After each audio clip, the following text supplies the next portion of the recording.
हमें देख देख के दिल से समाई तू रहे में थोड़ा पीका कैले माथावा पटीका हाले ले रहे संगे झूला सखी हर किले के आल रहे हीरो हुंडा सखी दिल लेके भागले गोविंदा सखी। आप सभी लॉकडाउन में रहे सबके प्यार दिला रहे आशीर्वाद से लगभग 1 लाख 1 करोड़ 1 लाख 1 करोड़ 40 लाख सबके आशीर्वाद प्यार दिला रहे। माई के दरबार में देखिए छोटे बालक कैसे कहता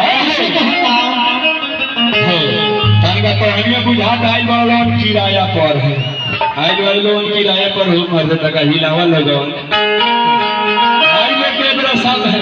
ये पहले कि हां अलवेला भाई आई ले तो ना कुछ कहते गई है अब कहानी साथ में बोलो उनका का होई लेकिन कैसे है आवतनी हम पौना पत्थर के जो नहीं लगे दियरी हम मार के हल चुनरी चढ़ाने माई के भोग लगाए में हम भोग लगाए ऐसे ना करो ऐसे नाचा नहीं ऐसे अकेला सखी लेकिन कैसे हर मेला में भेटू अकेला सखी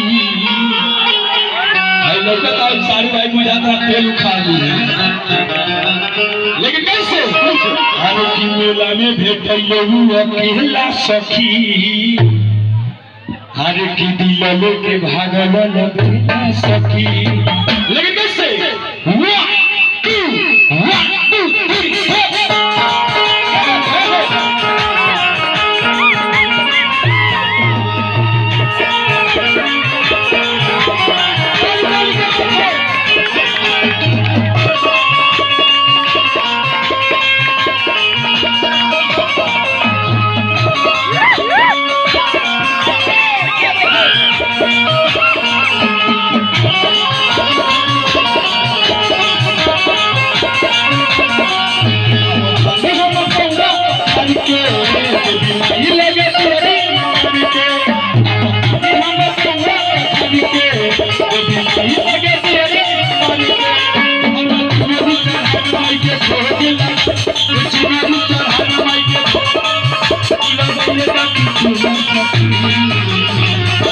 लेकिन कैसे ताली बजा के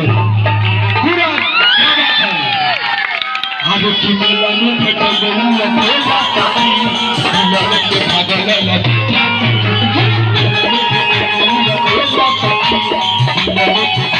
अकेला सखी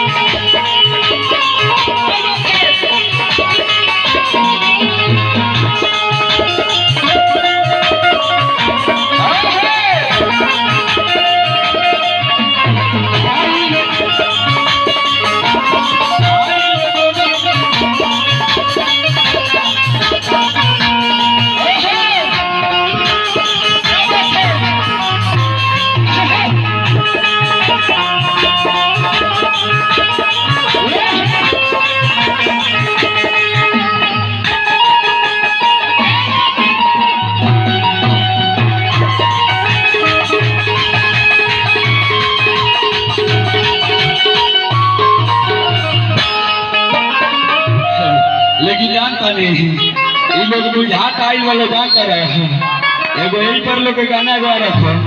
कि ये भाई हो आई भौजी सब क्रम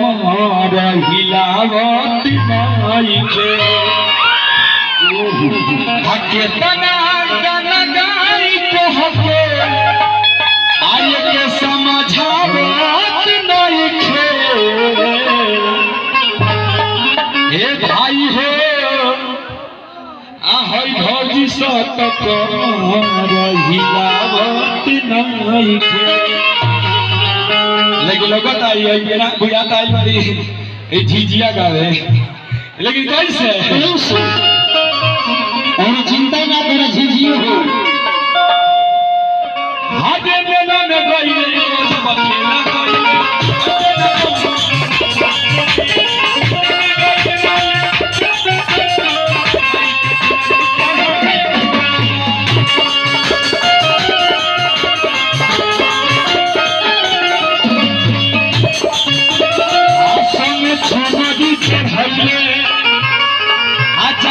पियाजी बरले देखले खूब खेला सकी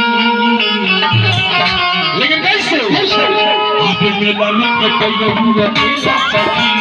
मेला में कटैया हुआ खेला सकी मेला में कटैया हुआ खेला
कैमरा चलाएगा